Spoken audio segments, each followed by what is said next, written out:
Hello everyone, it's Jin'taan here, and I have finally recovered from that terrible, terrible illness.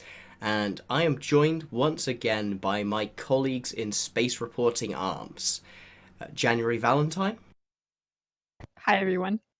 and Dirk Stetille. Hi again. And in the past two episodes, we talked over kind of everything that had happened in 2019 in a chronological order, really focusing in on the specific, political events, and it's probably more accurate to say the real server-based events. It was something where we looked at everything we could find, all the dot lands, all the Z kills, all the reporting, and we followed that whole chain through the year. But at the end of it, we've realised that there were a couple of big topics that happened in 2019 that didn't really have great launching off points to talk about in that narrative. And today, that's what we're going to cover. Basically, our general thoughts on 2019 and some of the wider topics that didn't get a look in. And we are going to start this by actually just going to the CCP thread that was posted. It was either right at the very, very end of the year or the beginning of 2020. I'm not entirely sure. I think it was just a couple of days in, like the 4th or something. This was by CCP Convict, and he asked a very, very simple question to the community, and that's simply, how do you feel about Eve? And that is probably a great way to start this reflection on the year. How do both of you guys feel Eve was in 2019? How it changed, how it stayed the same, or what were the themes really for you?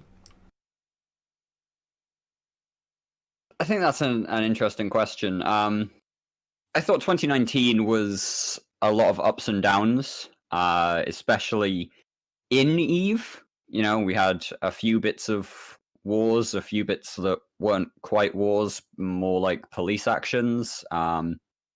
We had some quite controversial things on a community level, things like the loss of the Alliance tournament, and also, obviously, it goes without saying, the nullsec blackout and that whole era of chaos period.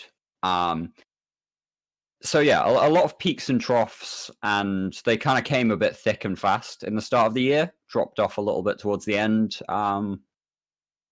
Overall, having seen a lot of the kind of activity metrics over the last few weeks, things like the vast majority of 2019 in economic numbers, in produced versus destroyed numbers, things like that.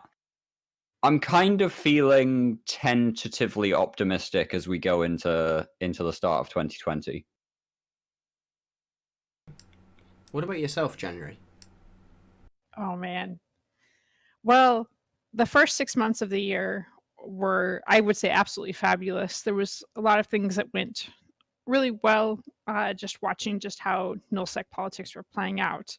Obviously, lowsec suffered a lot, and is still suffering. There's going to be, I would say, a few more years of work to just kind of bring that back up to a healthy level, I think.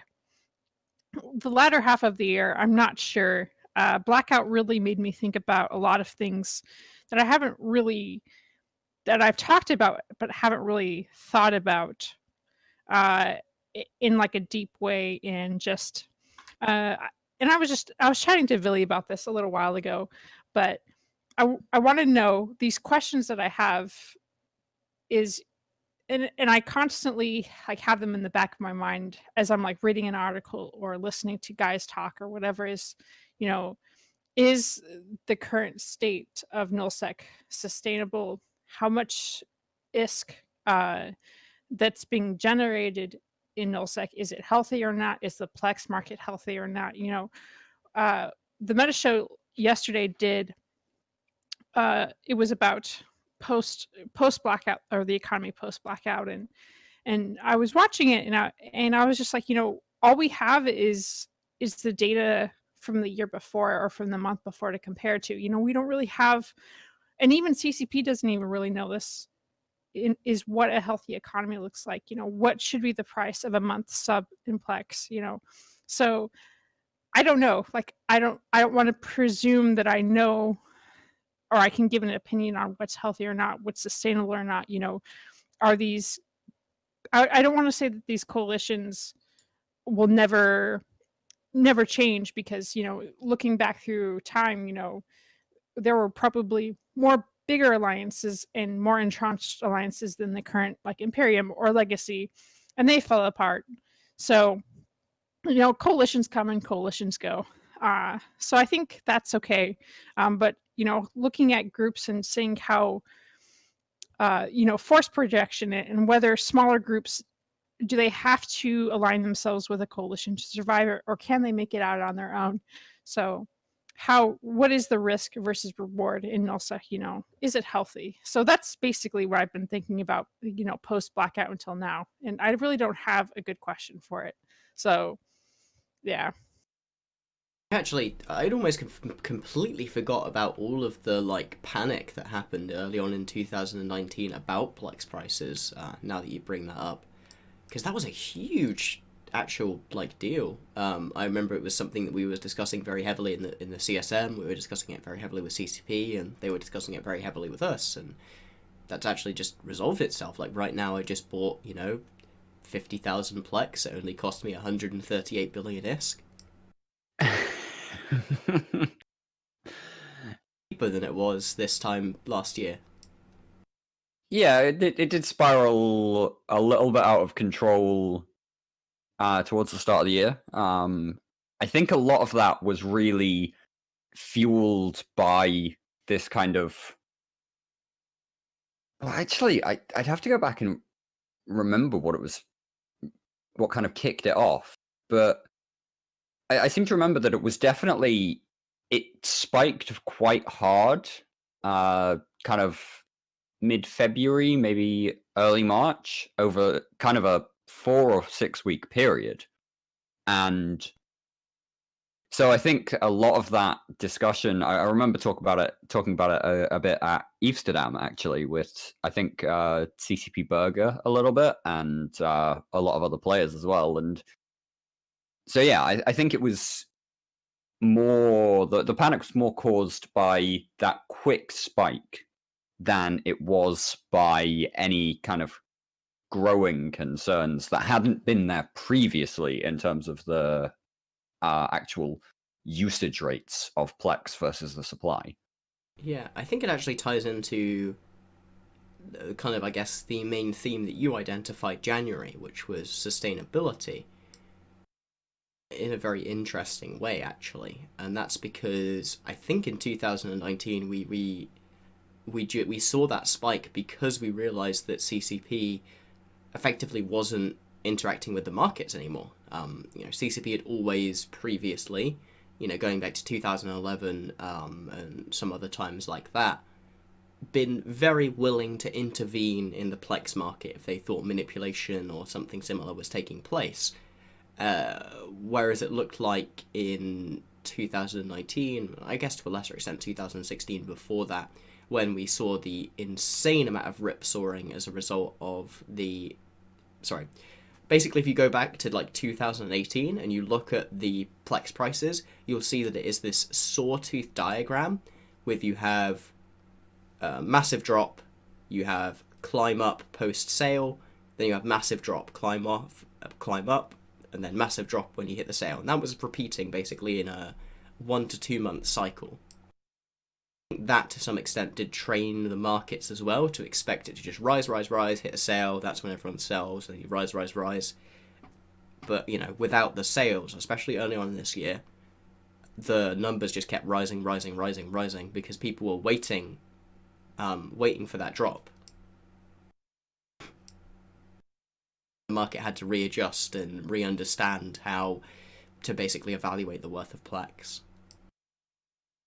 A lot of skill farms to shut down, which I'm sure helped with the Plex, the velocity of Plex at the very least.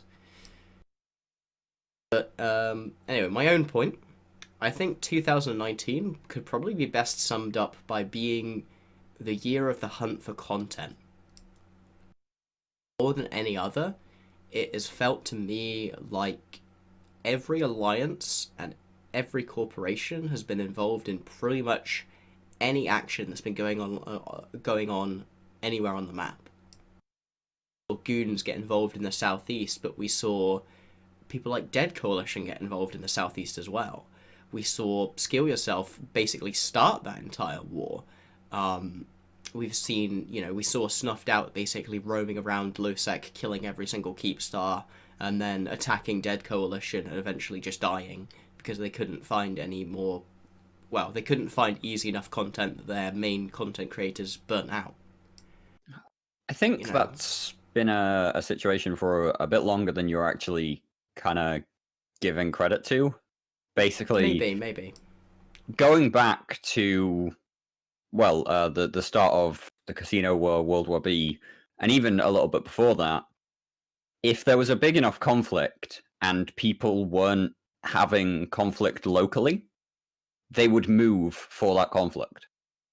Casino, the World War B situation shifted that a little bit because obviously people were being paid to interact with that conflict. But I think if it had been violent enough, quick enough, even without the payment, you would have seen a lot of people moving to get in on those big fights and have an impact there. Maybe. I guess maybe a better way to put it might have been, the year was the death of the local conflict. Honestly, there has not been local conflict for the past 2 to 3 years. That's just not, like, you don't see the border skirmishes that you used to. Unfortunately. This is almost certainly a part of why the kind of Christmas event reindeer filaments have been so massively popular. Certainly. Yeah, that's kind of, my feeling of 2019 is that it was basically a lot of people treading water, a lot of people waiting to see what's going to come next. That feels like it's been the theme of 2019. It's just trying to keep yourself occupied and trying to figure out what's going to happen next. That's pretty much it. It doesn't feel like anyone made any particularly huge moves in 2019. And maybe that's wrong, maybe Test has been particularly active politically and made a few massive declarations, but other than that, it does feel like the game was very, very static politically, and not just politically, but in almost every sense of the word. It feels like people are trying to keep themselves in a place where they're not going to get wrecked by anything that happens. It's not always playing fun, unfortunately, especially for someone like me. Right. You brought up filaments, and I think that's something that is directly related to why they're so popular is directly related to what people feel like. I think outside of or even inside of a major coalition is like, I remember Seto talking about having to roam like 50 jumps in search of a fight, and some guy was talking to him, and he's like, yeah, because you guys dropped supers on everything that moved before that, and so no wonder you guys can't find content. And so these filaments kind of bypass the choke points, the gate camps, the intel networks, every little thing, every little like barrier to roam out in space, because the environment is like so stacked against them to have that kind of fun. And so they're they're even popular, inside these big coalitions because they don't have to roam like 50, 20, 30, 40 jumps to find something, because there is absolutely nothing inside their own space. So I think, one, they're kind of victims of their own success, and two, they've kind of pushed any other group from trying to go in and find something. And I know I hear like Dunk Dinkle screaming at me inside my head right now that it shouldn't be, fun and easy for them, because you attack a radar and then the response fleet has to form, and so they form bigger because they don't want them to come back. So there's this constant push pull between, I call them lions and grazers. But I think a lot of people have felt, and for a very long time, that everything is stacked towards the grazers, and it's very hard to go out there and find a kill or find content. And I think this has been especially so the last 6 months. And so CCP putting these filaments out have been so immensely popular just because it kind of knocks down those barriers a little bit and lets them get into that space a little bit more easy. Does anyone have anything else to really say about even 2019 from their perspective? No, I'm good.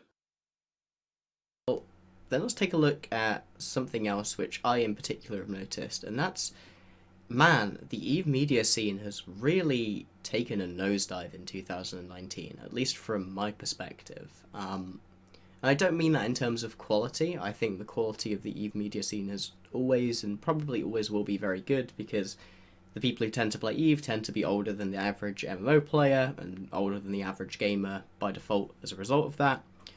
And also we tend to get a lot of white collar professionals, the kind of people who are used to typing up emails every day, and those skills tend to translate into really good writing a lot of the time. At least compared to what you would see on a fan site about Fortnite or something similar. Sorry, the default, child's game, I suppose, right now. No judgment if you happen to play Fortnite. I'm sure it's good.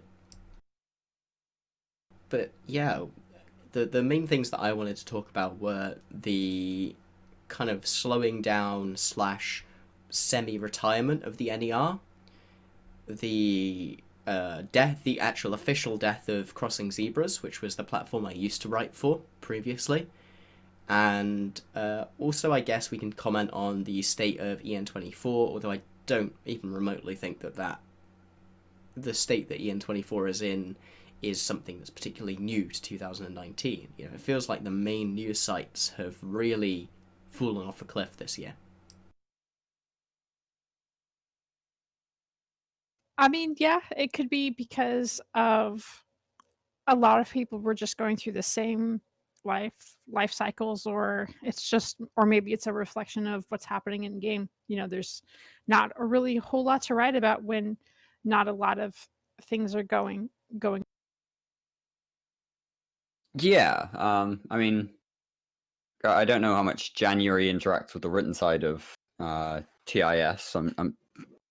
I'm not sure how much of that there is, but definitely when it comes to written pieces and the way INN's kind of written side has functioned during things like the blackout, there was a lot to be talked about in terms of opinion pieces, analysis pieces, actually getting into the nitty gritty of that. And a lot of people were enjoying that kind of content, especially in the days of the drifters. We saw some of our biggest engagement during the days of the drifters, because people were coming to us for, timely news on what the fuck was actually happening. But at the same period, our engagement with things like kind of news pieces about things happening in game, conflicts, actual balance changes, things like that, dropped off a little as well. So I think for a lot of the sites who were more focused on things like battle reports and day-to-day news in EVE Online, they might have found that kind of a rough period. But yeah, it's definitely a reflection of the activity that was going on in game, that so many of the kind of collective news outlets slowed up a little bit during that kind of period, stopped during that kind of period.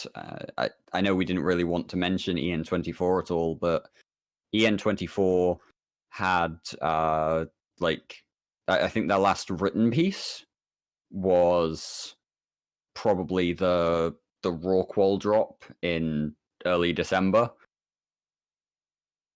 Maybe even before that. Their site's hard to navigate nowadays.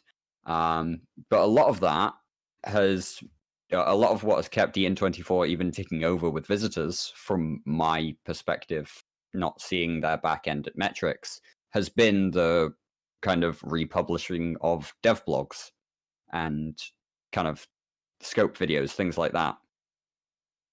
And I think that's probably not a way to keep running your site, but that's just an opinion. It definitely feels like we saw less content coming out this year, though, for sure. I don't know, that kind of saddens me a bit. I've always enjoyed kind of being able to watch the competition and figure out what, if anything, we could do to kind of, if they are one-upping us, and what we could do to then one-up them again. And that kind of friendly competition that pushes everyone to be better, in my opinion. And so, yeah, I think I'm going to miss that going into 2020. The NER, though, has just posted something in the last couple of days, so I'm definitely kind of hoping that they spin back up as an org again. We'll just have to wait and see. One thing we can't forget though is the wildly popular Less Than 10 Small Game podcast is out. Has started this year or last year by Feral and Blood Ruin. And if you guys have not listened to it, it's really good. They had CCP Rise on a few episodes ago. They had Chesser and other members of the small game community, and yeah, it was really good. I totally agree with that, by the way. I would really like to give a shout out to Blood Ruin for putting that together. It kind of reminds me of the old Bringing Solo Back podcast that CCP Rise used to do back when he was Kill 2 and a player. I also recommend people go back and listen to those, by the way, if you haven't already. I think they mentioned them a couple of times on the show, so at least early on. So, go get yourself a piece of that history at some point, because some of those lessons are absolutely timeless. Stuff like understand when you have the advantage and all those kinds of things are just lessons that you will always be able to use, even if the context is going to be very, very, very different. Also, I don't think we can kind of gloss over, by the way, is TIS, actually. Your own web, I guess the brand you're most associated with, January. You guys have actually launched a bit more of a focus on, not just being a stream/podcast, but also trying to put out news content in the This Week in Eve stuff, and also partnering with Ashley Paws, who is a writer that previously worked for Crossing Zebras and transitioned over into working for you guys, and you put out collectively you guys have worked together to put out I think it's like the Ship Fit Kitchen series, and a lot of discussions on various events and pump mechanics. And I have to say that's been cool to see as well. I'm glad to see that there is a new quote-unquote third place for people to have their home and talk about whatever they want. Yeah, it's been kind of cool taking people that kind of had a really small audience on their own and kind of giving them a wider platform. We're like really flexible. Like we have people like we had Ron, USMC, who he worked for us, worked in like air quotes, but um, as a co-host on the midweek show when Artemis was away, but he also does his own streaming. So it's really cool to take people uh, who have an audience and kind of like try to give them a bigger audience. And we feel that it's really important that if we help people rise up and get popular or get more noticed, then it's a help for the greater Eve community as well. So uh, I worked a little bit for NER. Um, I was just, helping with like news and stuff, and now I'm an assistant producer on the Meta Show. So I feel like giving help to other. I think of it as we're all colleagues, not competition. We're not fighting for viewers, that kind of thing. I don't ever want to get into that mindset, because if we help each other, we'll all get better. And if we just kind of close off and silo up, then no one gets the benefit. Yeah, personally, from my perspective, I think what we've seen in 2019 and also 2018 is a real attrition of writers and general content creators in the community. And I have to say that whilst obviously some of that just comes from the natural kind of way of time, I think one of the big things that has stopped a crop of new writers from developing other than, I guess, the postulation that maybe we just aren't getting as many new players as we used to, which is something that only CCP can really talk about, so I don't consider that a factor right now, is the fact that there has been literally zero support from CCP to content creators from my perspective. I think you see them still give interviews like they do, like they have with, I think, a couple of times with TIS over the course of the year, but that's mostly just to kind of obviously get their messaging out there. From my perspective, CCP has done very, very little to actually work with this auxiliary part of the community over 2019. It feels like with the passing of Gars and the passing of Falcon, there is no institutional person you can go and talk to be like, hey, I want to make this piece of content. Who should I talk to? You have to know the right people in CCP to be able to start that sort of thing these days, and that sucks. There's a huge barrier to entry now. It's not as simple as it was, say, back in 2012 or 2013 when I started my very, very long journey to becoming a larger content creator, where you'd go up to EN24 or some other site, you'd send in an article, you'd send in a couple of articles, and then CCP Guard would come talk to you and be like, hey, you did a good job. That's cool. It feels like CCP has lost that connection with the community and with the people who provide content to the community. I feel the same way about that. Yeah. I think. Go ahead. Yes, basically, yes. I was just going to say that I definitely think that there's a certain amount of that. CCP reaching out and kind of figuring that aspect out has been trickier, I think, definitely since Guard left, for sure, and Falcon kind of stepped into those shoes when Guard left quite well, and obviously he's now gone, and so we've got some newer community devs that are still, I think, figuring out who would have responsibility for that generally. That said, they have been pretty good about things like passes to the big events that they've been trying to host under the Invasion Tour moniker. There's been a couple of those that I know that a couple of our writers have attended under their kind of free tickets for Eve Media type deal, and anybody who is a content creator of any sort at the moment should probably go and check out the dev blog that CCP Convict posted a few days ago, I think, about those contributor and Eve Media tickets for FanFest in Iceland as well. They have some tickets that they'll be providing to player media instead of, the big gaming journalism stuff that generally always get tickets. And you can go ahead and throw in your application as to why you deserve one of those complimentary tickets to go to the event and see what's going on there and kind of report on it a bit. Another topic that I think happened in 2019, or this might be a little controversial, is a huge devaluation of the position that the CSM held. It's definitely never been the most popular institution among the player base. I can very much attest to that, having served for 3 years and gotten an awful lot of abuse and accusations towards me for that.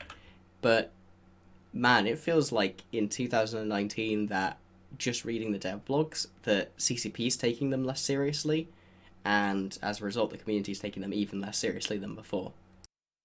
I struggle to find even remotely positive comments about CSM these days, and you used to be able to find at least one or two. So, pardon my ignorance, but there was one CSM. I think it was either, I'm pretty sure it was like 2018. I don't remember, but it was Probably thinking of CSM 10, most likely. Well, which year?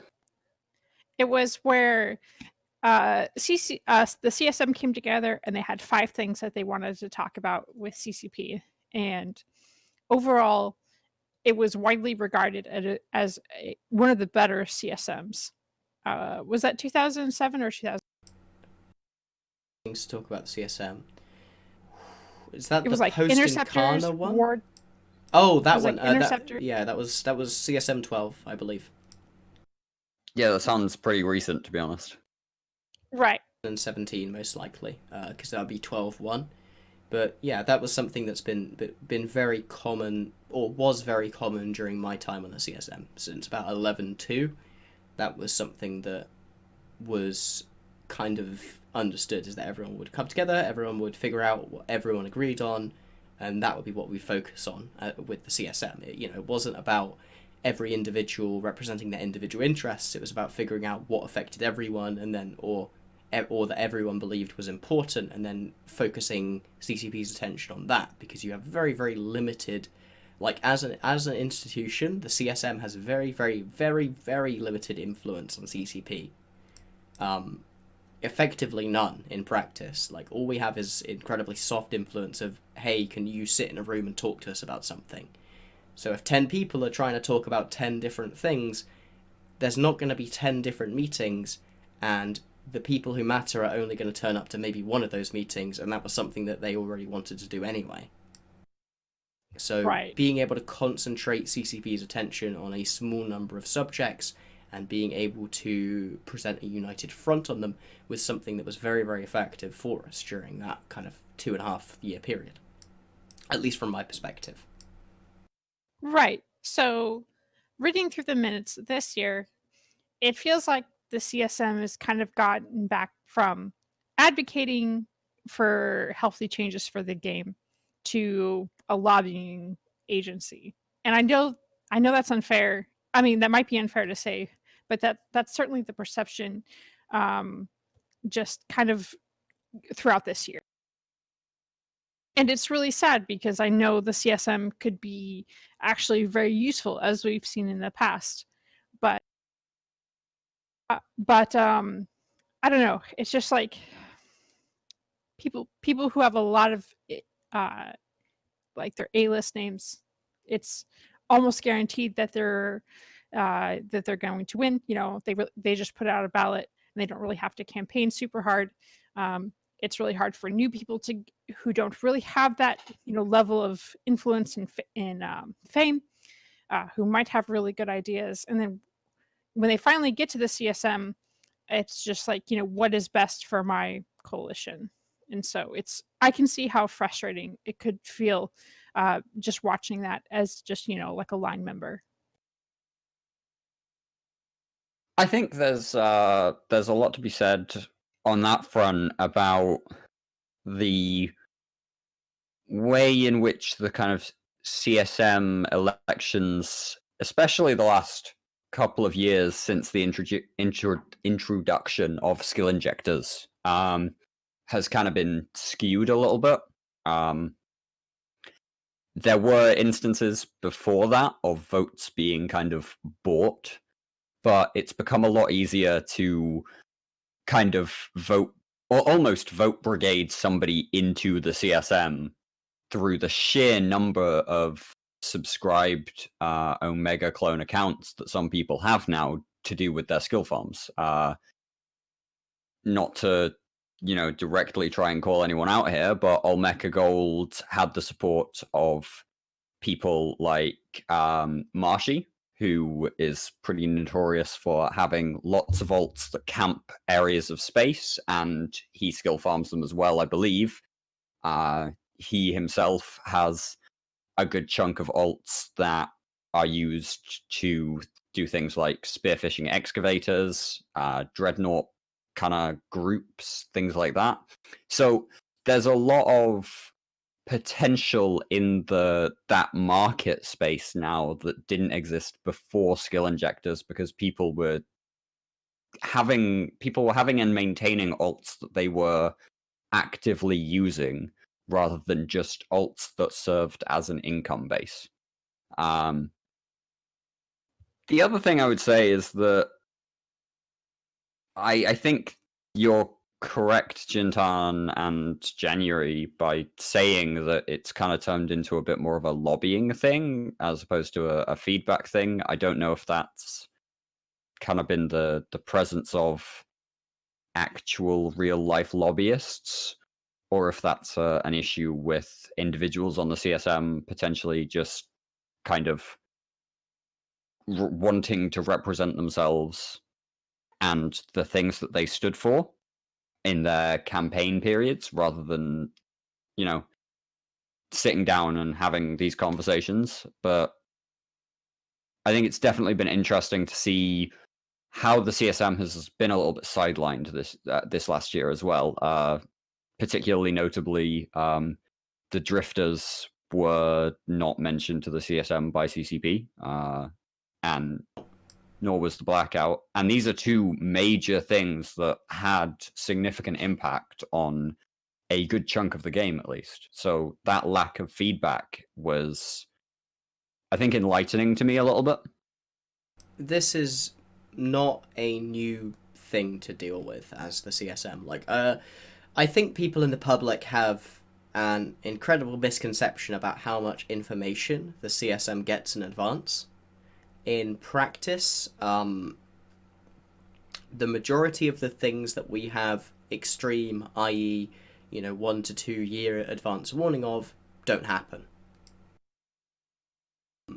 The majority of things that do happen, or at least the majority of things that arrive within the game, come from very, very short-term development cycles. You're talking about 3 to 6 months, maybe even less than that.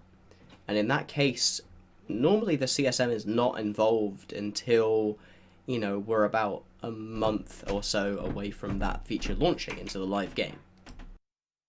People seem to often speculate that, it's going to be like, you'll know 6 months, 8 months in advance what's happening. You'll be able to get all your stuff in a position. You'll be able to make these big, grand, strategic master strokes. And that's really not what it is. I mean, there's probably something to be gained by knowing what CCP is focusing on, but just because CCP is focusing on something doesn't mean they're actually going to do anything, as we've kind of seen a lot of in 2019. The big problem that I personally take with the CSM, though, is that we have continually, for the past 4 years, seen slow, grinding reduction in the diversity of the CSM. This is the most null-focused CSM that there's ever been, with 7 out of 10 block candidates being elected, and then you have Azuki being the wormhole representative, you have Steve Ranukin representing ISEC, and then you have Omeka Gold representing the anti-block nullsec vote, effectively. But you have no representative of lowsec, you have no one there who is representing a kind of alternative playstyle, you don't have anyone there who's a content creator / streamer to talk about that side of things.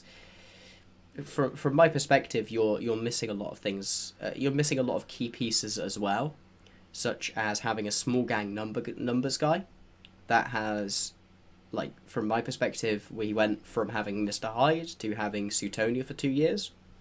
Also, to some extent, we had Gorski as well in CSM 11, which was actually really good. I really enjoyed. I know people kind of shit on him occasionally, but I think he's actually quite a strong CSM member. And those guys, those are the people who can sit down and they can talk at a dev tier level about the very, very minutiae of balancing ships, and that is weirdly incredibly important, because you need to have someone like that on the CSM for the developers to actually take you seriously, when a lot of the time they feel like problems are just a matter of balancing, when often they are not a matter of tweaking some numbers. There are huge mechanical problems with the game that can't be solved by just tweaking a few numbers, and you need to have someone who can point out that the ways that they're justifying about how to try and change it aren't valid. And it feels to me as though, maybe Villy's the person filling that role. Maybe Omeka is, but in practice, I don't think that they're as capable as people like Suetonia or Mr. Hyde were in the past. They're not as focused on the kind of gameplay that, to be perfectly honest with you guys, the devs that are in charge of things like that involve themselves with. So to answer Dirk's point about skill farms, yes, it seems very unfair, and I know both sides have used them, but whatever your opinion on Omeka is, I feel like that's kind of a necessary evil to be able to like compete with these big block votes. Aerith says, his campaign is just literally pod yourself until it finally works. Um, and all Imperium has to do is put out a ballot and their voters will vote for them. Same with Legacy, same for Darkness. So they don't really have to campaign because they have 5,000 sheep that will do whatever they say. So if you are independent and you can't, if you don't want to toe the block line, you kind of have to get really creative to get some votes. Otherwise, you're just going to be like every other candidate that has to squabble for like the bottom half of the voting population, and it doesn't matter because you won't get in anyways. So I will say something to those of you out there who are aspiring CSM members, because I'm sure there's at least one person. It's not called space politics for like no reason. You have to actually politic if you want to make it on. People aren't going to just magically understand who you are and vote for you. It is your job to make people find out who you are and want to vote for you. And you also need to be looking at how you can get yourself onto ballots and things like that, because that is part of the job. I mean, some really great examples of that in the past have been individuals like Mike Azaria, who is a 2-time CSM member, used to run the Magic School Bus. I think he's now running that again. People like Chance Ravine, who is really most known for his wormholing YouTube content rather than anything else. He was only a single CSM term member. I can kind of understand why. He didn't seem like he was the most kind of understanding of what he was getting himself into when he first started it. But it is possible. These are names that, were not exactly the most well known until they started campaigning for that. So I I mean, think hell, it's like you can use me as an example for that, because no one had heard of me in 2016 when I was just like I wasn't even the top FC in Providence at that point. Let's not forget that was Core Blood yeah, Brothers. very true. I was like a second tier FC in a third tier block, like, and I managed to make it work just about. I mean, I And then you've scraped got in at Steve 13th Renukin, place. Oh, Steve Renukin's just an institution, though. who I mean, at this point he is, but when he started out, he wasn't. He was just some guy who kind of knew what was going on with the tech side of things and could get his point across properly. So, yeah, I just wanted to say that because I thought it was a little bit interesting to say that the blocks and things are the only way onto the CSM, and that skill injectors themselves have kind of leveled the playing field. And I don't necessarily agree with that as a complete picture of how CSM voting works. I mean, just look at the history of the CSM members. You do have a percentage of what I call wild cards, but it's pretty looking at past CSMs, the people who have been reelected year after year, who get the most votes year after year, come from the bigger coalitions. Yeah, and just because they come from the biggest coalitions doesn't mean that they're bad at what they do, nor does it mean that because they're kind of in those other coalitions that we wouldn't vote for them. I mean, people like Dunk Dinkle and the Judge in the past have made it onto Goonswarm ballots. The Judge, while he was part of Circle of Two post World War B, and anybody who knows anything about space politics will know that that was a very acrimonious time between the two organizations. So a lot of this comes back, I think, to looking at the most important issues and who can represent their coalition's most important issues at the same time as doing what Jin'taan kind of very ably described as getting together and putting everyone on the same page, rather than, like, it's not the CSM members against other CSM members, it's not the CSM against CCP either.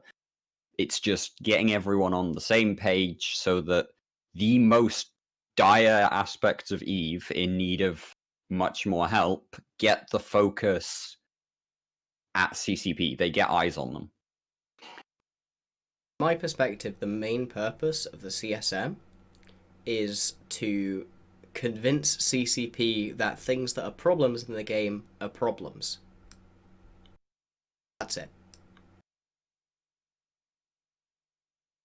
Unless anyone else has anything else to say on the subject of the CSM, I guess we can hop over to the next topic, which is the introduction of the 64-bit client for EVE Online, which, I have nothing but positive things to say about that. Same here. It's really nice being able to like up my graphics in situations where I couldn't before. So I can finally see like a Titan bridge or a panic module or things like that. We've noticed fights a lot smoother. So yeah, win-win.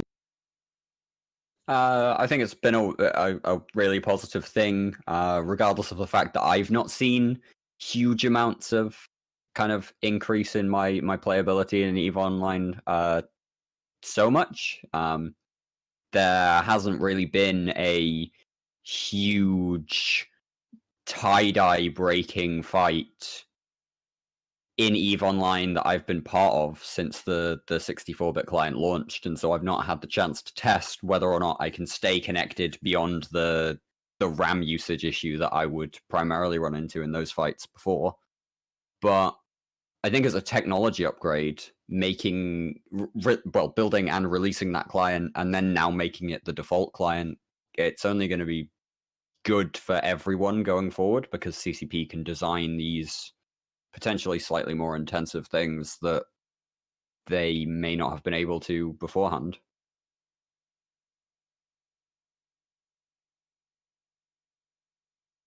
Yeah, I mean, I noticed a little bit of a performance improvement, especially in the larger fights, where you're already, trying to put your CPU down. You're already putting your graphics down, so your GPU is not going to be a bottleneck, and you're running into just CPU issues, especially when you're running multiple clients in a fight. That's the thing that's really, really been noticeable for me, because I don't know if anyone here has ever FC'd in Modern Eve, but you don't do that from one account, you do that from like 7. So, it's allowed you to use a larger portion of your rig's resources. Like I said, I can't say anything bad about it, because what bad is there to say about that?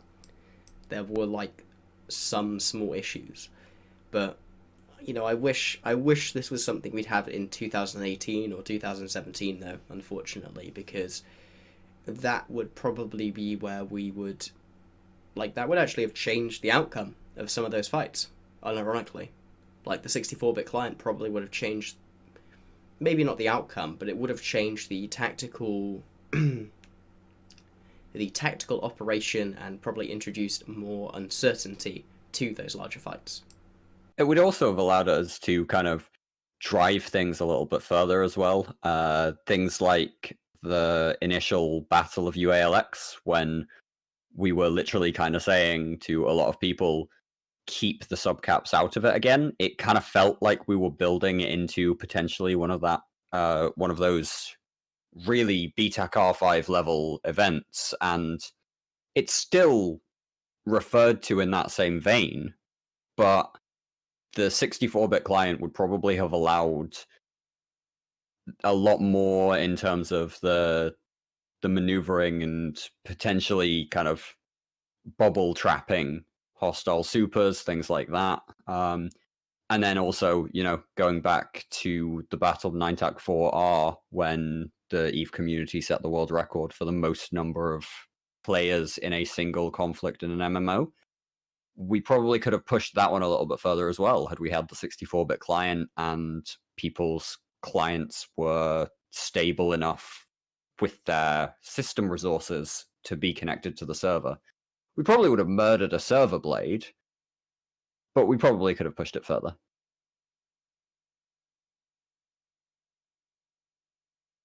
So this other topic is something I don't know a huge amount about, and that's the. Wanted to say anything else on that one? So the fact that the test server Singularity has closed to the public for a short period of time, or maybe forever. I don't actually know. Can someone kind of explain that to me? January, do you want to jump in on this, or? I mean, I have a theory that perhaps they're planning a big update or something, and we all know that hobo leaks is a thing, so they don't want to spoil anything by like preemptively or information preemptively coming out. That's all I could say. I really don't know. I don't think there's been anything official from CCP on why. That would be the case as well, because we've seen some kind of significant problems. Launches from Chaos directly onto Tranquility, like what we saw with the Invasion content. Especially the first couple of bits of Invasion content for like the first week. It was incredibly shaky to the point where it was basically unplayable on a live server. In fact, we had massive lag spikes caused by them, so I'm entirely fine with CCP, taking Singularity offline if that's what they're doing. I'm fine with them taking Singularity offline in general, because I don't super like it.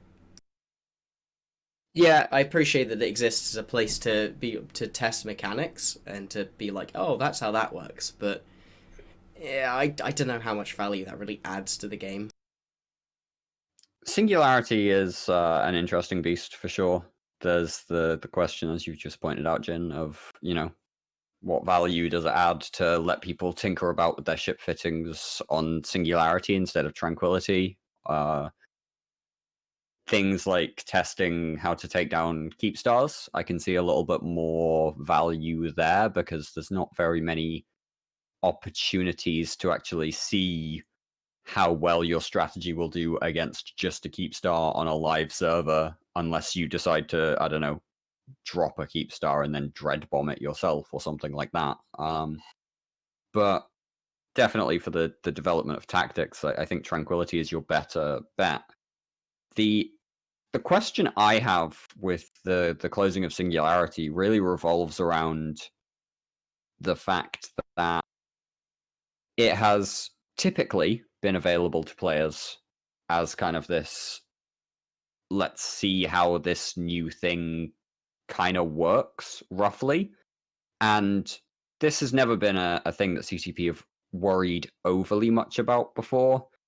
They've been trying recently to prevent that hobo leaks aspect from being utterly correct on release day, up to the point of releasing the actual code to Singularity with different values for how many things, how much a thing will cost, how many of a thing will go into building another thing, etc. What I'm really worried about, though, is the QA kind of impact on this, because in the last kind of 4 weeks, almost 4 weeks exactly, looking at the date that we're recording this, we saw the release of the Hypernet Relay. And as somebody who was kind of involved in a bunch of testing on how that worked on Singularity, I can tell you that without a bunch of pre-production player interaction into that aspect and that feature, it would have released Tranquility in a significantly more broken state than it was. And as it is, it required 3 kind of emergency takedowns of the feature in the first week to get it properly functional on the live server. So I'm kind of concerned that this may result in more things being missed if they are trying to do this just to avoid the hobo leaks. But obviously it's CCP's test server and they're perfectly well within their rights to be doing this. I think it comes down to what Jin'taan said earlier about the CSM as a people on the CSM getting away of things coming down the pipeline, and definitely hobo leaks is it has been a very popular way to kind of like look into the future, so to speak, and see how things are coming down the pipeline, and then while they're still in development, figure out a way to optimize them for whatever situation you're in. So Oh man, I can't tell you the amount of times that we have like seen something pop up on Hobo Leaks and like immediately just been atting people in like hip chat, being like, "Hey, what the fuck is this?" that was honestly like the process of discovery for like 80% of the changes that we ended up talking about. Like, hey, this is going live in 2 weeks, guys. Ah, thanks. I feel like CCP is really like cracking down on that. They want things to be new and fresh, and not just people who have the best or in the best position at the moment to benefit from them. So yeah, I think overall it's good. I really appreciate that concept. I just really want things to be, functional at launch. And as I pointed out in the last few weeks, a couple of months or so, there have been some questionable instances of that. But that's really all I've got to say on this one. It's an interesting thing that CCP are doing, and I hope it works for them. Speaking of things that we hope that works for them, let's go on to the roadmap that was released for CCP releasing a roadmap in 2019, aka the quarterly release cycles that were talked about in London, I believe.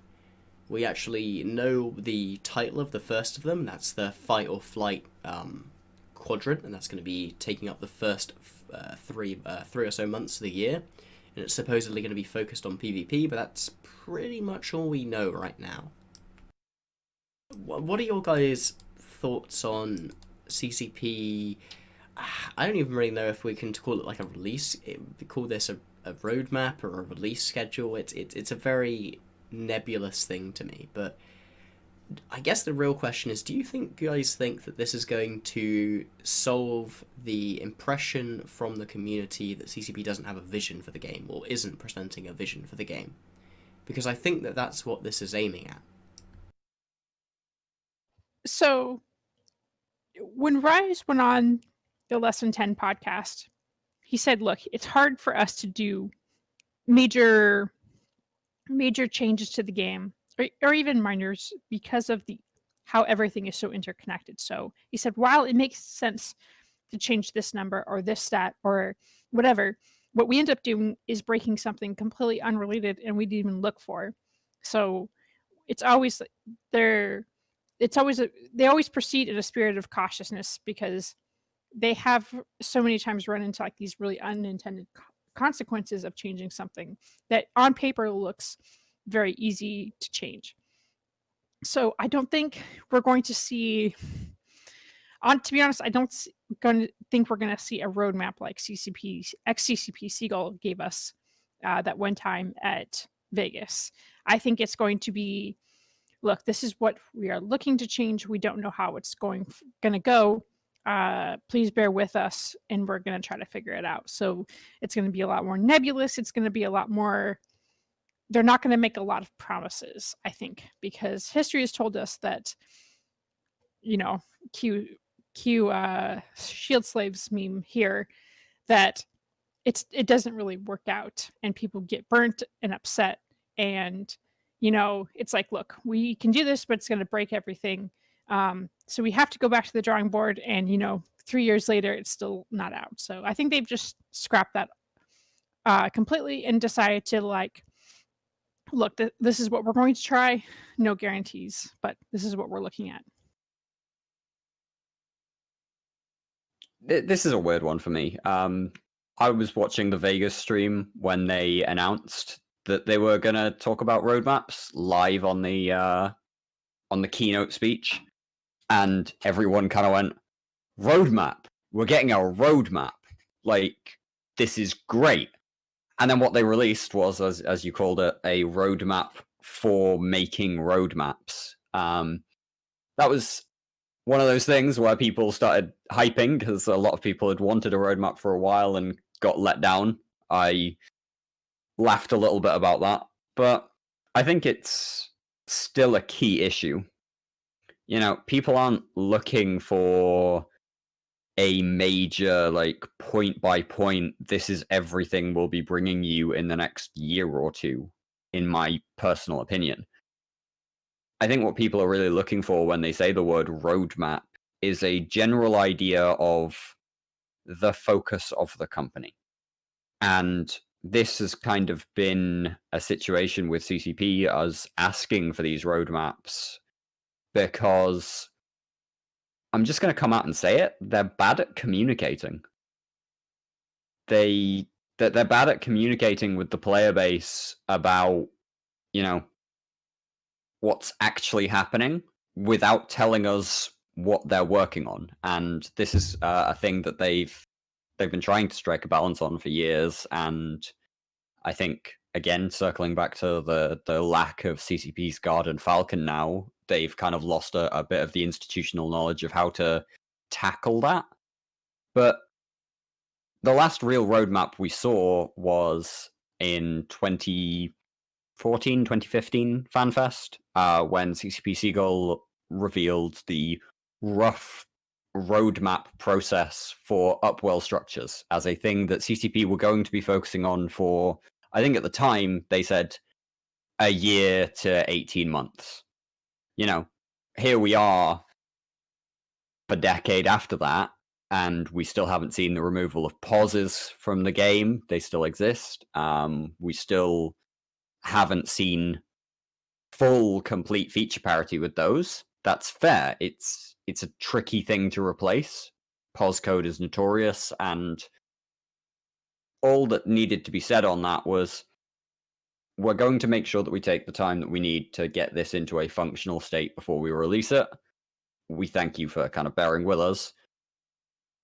But this is, as you say, it's a bit more nebulous, and it seems like on the topic of moving forward with the game and where the focus is, you know, we hear stats like 80% of our developer resources, or roughly 80% of our developer resources, will be focused on new players.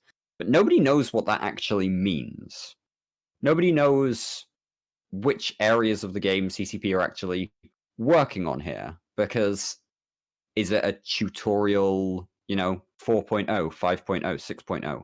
Is it the agency 4.0? Is it something completely different, like the age-old mission structure that is just feeling outdated at this point?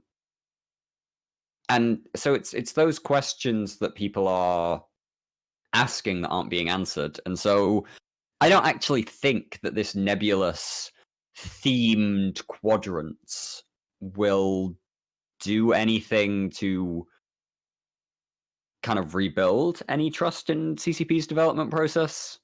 I don't think it'll necessarily hurt it either, but I don't think it'll do massive things to help it and improve the way players feel about the future of the game, especially those players who play on the diplomatic metagame kind of level of alliances. They play the 1 to 2 year strategies in their espionage situations.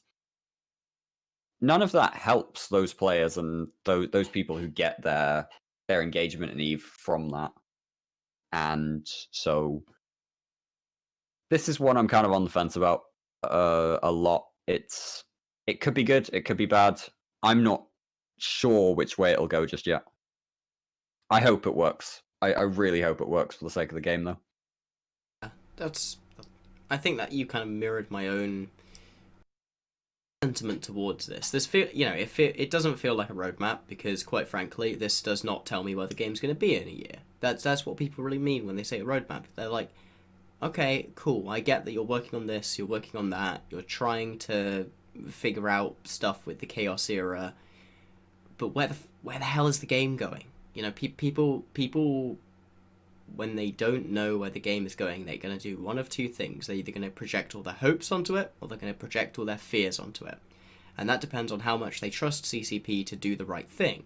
And right now, people are just projecting their fears onto it because, quite frankly, CCP has not done very well to keep the player base's trust, as I've talked about in an article.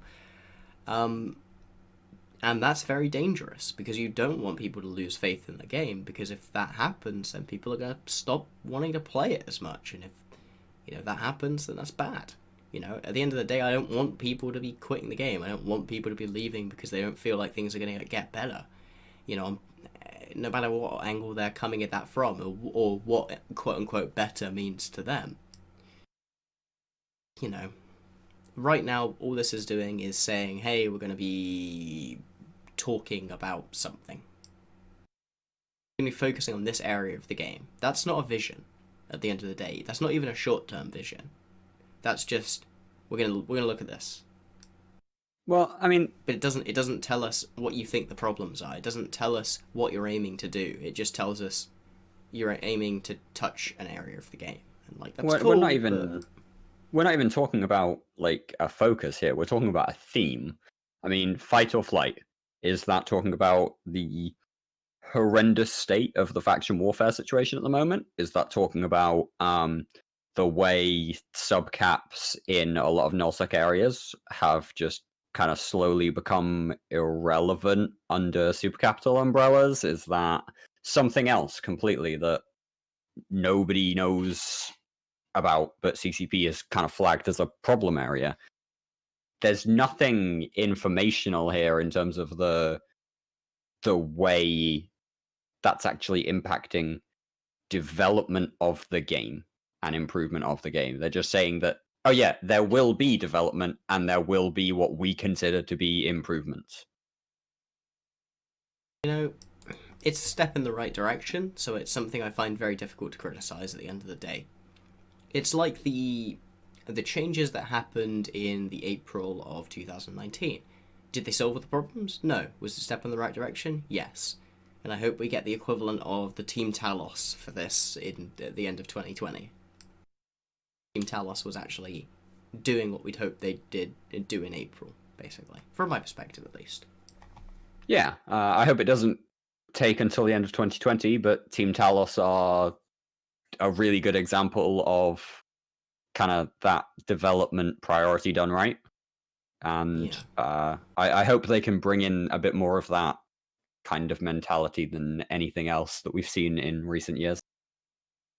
To be perfectly honest with you guys, I will say that I think, and this is pure speculation, not actually based on anything I would know from the CSM, because, quite honestly, during CSM 13 they weren't really willing to talk about this. I don't think CCP has a long-term vision for EVE Online anymore. We're getting such a short roadmap, because CCP is just looking at problem areas and trying to fix them. Because quite frankly, from my perspective, I think CCP's long-term goal for the previous 5 years to 2019 was sell the company, figure out how we can sell the company. And now that that's been achieved, they're kind of floundering and figuring out what they want to do with this product. Now they have all the financial security in the world to play with. Why we saw things like the Chaos Era as a result. And that's why I don't think that we're going to get a full roadmap in 2020, because CCP is kind of in a very, very, very short development cycle structure right now. We're still getting back from the 6-week cycle that Seagull implemented. Not that the updates really came in a 6-week period, but they were attempting to focus on changes that they felt could be done in 6 weeks. Even if that wasn't possible or how it actually functioned, it was their intent, and as such it drove their planning. And I think we're starting to see in 2020, what I hope we start to see in 2020, is the transition out of a very short-term development cycle into a more medium length or even a long-term one, where CCP can think about, okay, here's where we want to be in a year, here's where we want to be in 2 years, here's where we want to be in 5 years. It's not the case, but a man can hope.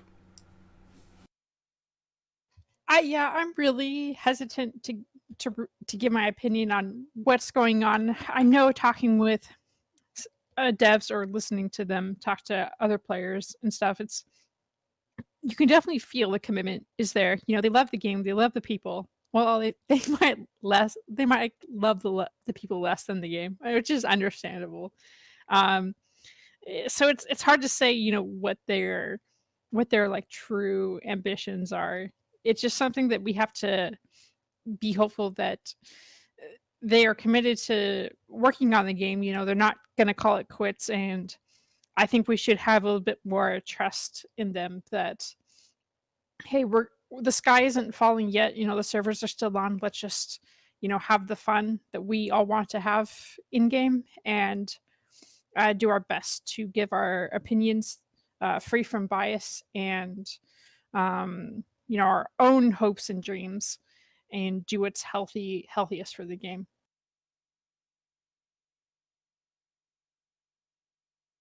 Well, that kind of wraps up the main topics that we wanted to talk about. And given given we're just discussing this roadmap and trying to figure out where CCP might take the game in the year, I think it's only right for us to kind of give some predictions on what you think might happen over the course of 2020. You don't have to give any bold, hard, this is definitely going to happen kind of statements, because I don't think anyone can do that in EVE Online, but are there any kind of trends that you expect to see, or actions that you expect to be taken?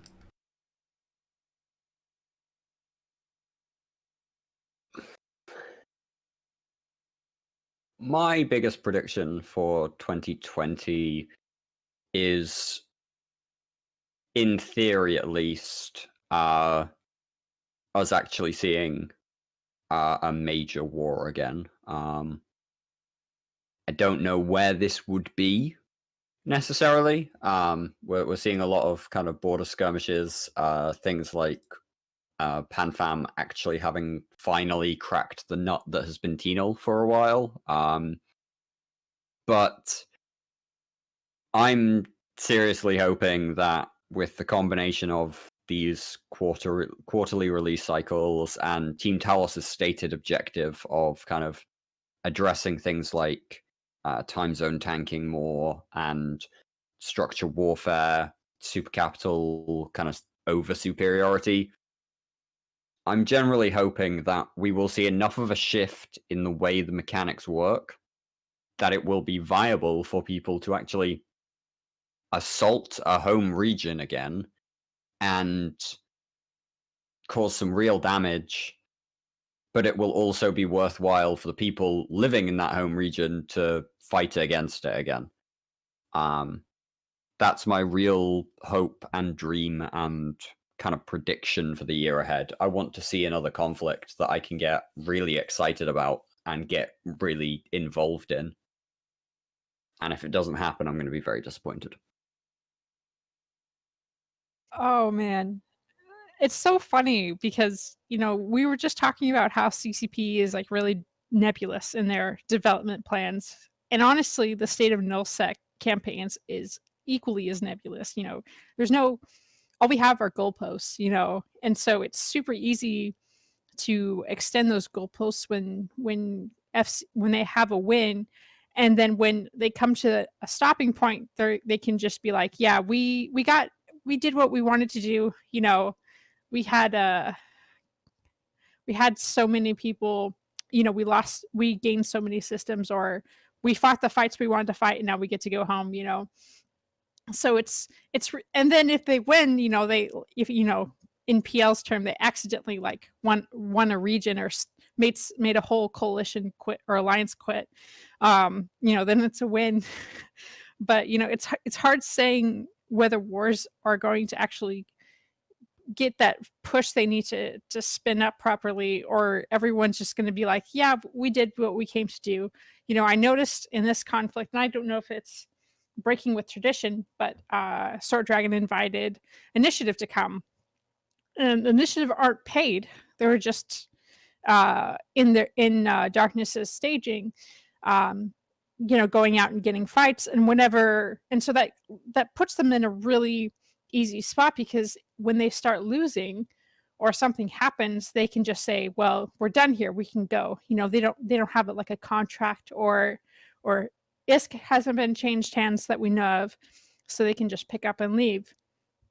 And the same goes with PL or Legacy. If things go sideways for Legacy in a significant manner, they can just say, "Yeah, we're going to focus on our Stain campaign. We did what we came to do. We Well, can we've go already home." seen Billy say that in the TIS kind of chat channels. He was saying that they were kind of, he wanted to back off from that a little bit because it's not worth burning relationships or something. I could probably find the exact quote. Give me 2 seconds. So It's not worth losing friends over was Villy's comment, and so those bits of these are the things. Nobody plays Eve at the moment, at least, for the big kind of let's crush them campaigns that we saw in 2016, 2015, 2014, these kind of huge fight eras. Now it's a lot more of a where can we get something that will, we mentioned this earlier on in the podcast actually, where can we get something that will entertain players? right. So go ahead, Ian. Keep it all good time. So just this morning or yesterday, 3 iHups in Tino had been destroyed. I checked timer board today, and there's a whole list that are coming out. So now that we see some progress, there might be more of an incentive for the Northern Forces plus Legacy to keep pushing in. It's hard to say. My predictions for 2020 is, I think we're seeing the new face of kind of campaign warfare in Eve, is where it's kind of different rather in the Extinction War where Legacy was very bent on getting Fraternity and Winter Coalition out of the South, and now it's just, well, we've seen this before, but it seems more solidified than ever. It's just a goalpost that each individual alliance has. I think from CCP side, they're going to focus a lot on resource distribution. I'm going to bet that we will see a lot more how nullsec or anomalies are spawned, how regular bounties are in the game, or how they function in the game. I feel like that's going to be a big focus. I would not be surprised if we see a kind of nerf to super carriers and titans.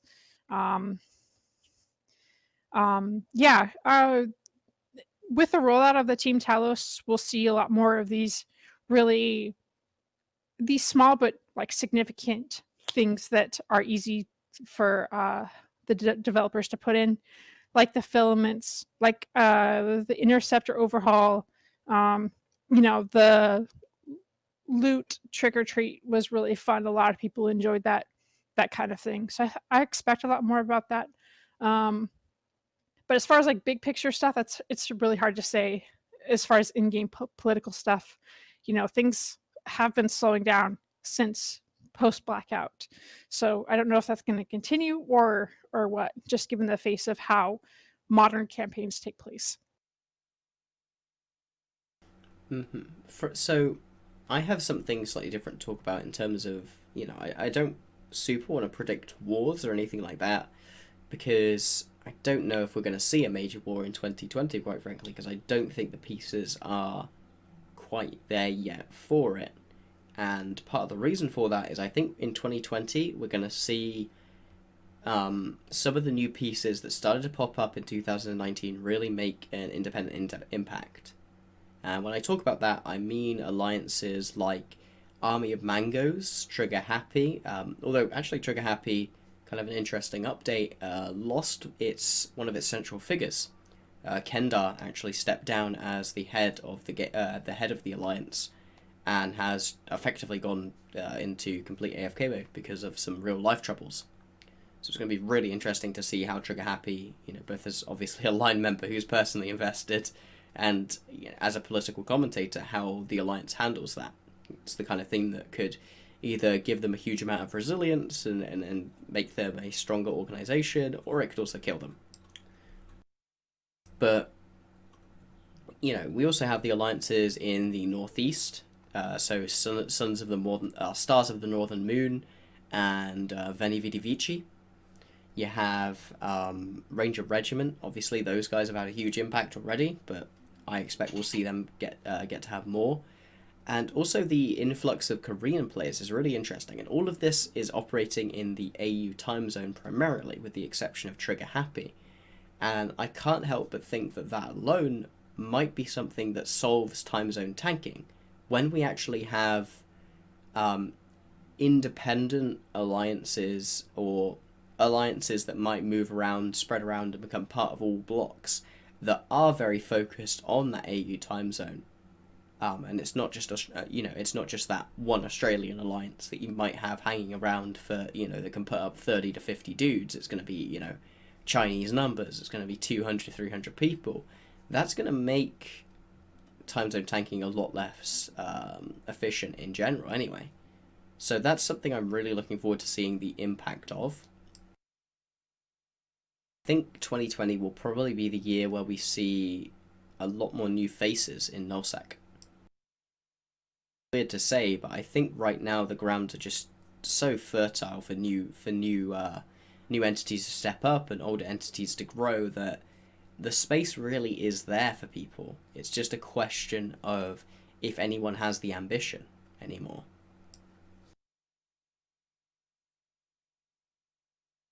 If you guys have any thoughts on that. I'm just holding on to hope. Holding on to hope. That's your 2020 theme, is it? Like I'm not so optimistic to say that I won't that like a move away from this kind of a downward spiral would necessarily surprise me. But I really want to see a war, something that can engage a lot more people back in EVE. I want to see the changes that they're making at the moment under Team Talos kind of continue on a wider scale. Things that really can have an impact. I'd love to see either a new soft system or a revamp to faction warfare as part of like CCP's main development focus. I don't see those last two bits happening, but I'm hopeful that there is enough change to spark a major conflict, something that pulls people back, and something that people want to engage in and have fights over as well. I'm kind of sick of the drop supers, run away mentality. So yeah, hopeful. I wouldn't say that I'm personally hopeful. I think that's too strong of an emotion to really apply to it. But I'm not pessimistic. At the end of the day, I guess the theme of 2020 right now is just a continuation of the same theme that we had in 2019 from an alliance perspective, which is that I'm just waiting to see. I've seen some good things, and I've seen I've seen some good things, and I've seen some bad things from CCP over the past year and the past 2 and 3 years. And I obviously hope that it's going to be more good than bad in 2020, but that's not something that I think is necessarily guaranteed. Something I do hope is that we have less server stability issues, though, because EVE Online literally crashed whilst we were recording this podcast. Yeah, I had noticed that, and this is following a DDoS attack earlier today. These things are up in the air. Obviously outside of CCP's control to not get DDoSed, but it's still unfortunate. Well, as always, it has been absolutely wonderful having you two. Dirk, where can people go and find you if they want to hear more of your thoughts or get in contact with you? They can find me on Discord largely, the Imperium News Discord. I'm on TIS and the CSM Discord and Feedback Discord in, at a couple of other places. A lot of my content comes out in written form on imperiumnews.com. I think we're a .com. we're Imperium.news. Sorry, I'm awful at that website plug. And yeah, that's basically where you can find me. Yeah, I hope people who have read my content enjoy it, and I'm looking forward to doing some more in 2020. Valentine, where can people go if they want to hear more of you and read or listen to some more of your other work? So that's kind of hard because I'm primarily a producer. So I build this set basically that the actors uh, have the spotlight on. Um, so a lot of well, the Talking in Station Sunday shows are all mine. I've built pretty much the content, invite the guests, and I've hosted or co-hosted rarely, but I'm trying to change that in 2020. I do want to put out more long form articles and news, and getting together all of the activities of 2019 really kind of inspired me to write more. So I say that every year, but this year for reals, fingers crossed. But to find me, I'm primarily on Talking in Stations Discord, and I'm usually up at the top on the right hand side under our sponsors list. I'm also on INN and the CSM Discord. I try to I'm in a lot of the more popular discords or even the less popular ones. Just it helps me keep a good pulse of what the community is feeling, and that is for low sec wormholes and a bit of high sec as well. So I try to keep my eyes and ears on other forms of playstyle, even though we primarily write about null sec news because there's a lot of it and it's really easy to do. So yeah. Can I just say before we finish as well, thank you, Jin'taan, for kind of inviting both of us on and for putting up with our somewhat rambling commentary on some of these topics. I think we're somewhere in the region of 8 or 9 hours into this series of podcasts, just in terms of recorded material, and it's been great fun from my part. So yeah, thank you very much for putting this together. Not at all. Yes. It's been great to take part in. I've enjoyed having some high level kind of discussions again. It's been a while since I've appeared on many a podcast. Kind of took a break from that to focus on my YouTube content, so it's nice to have a little output. Anyway, until next time, guys, take care, and as always, fly smart.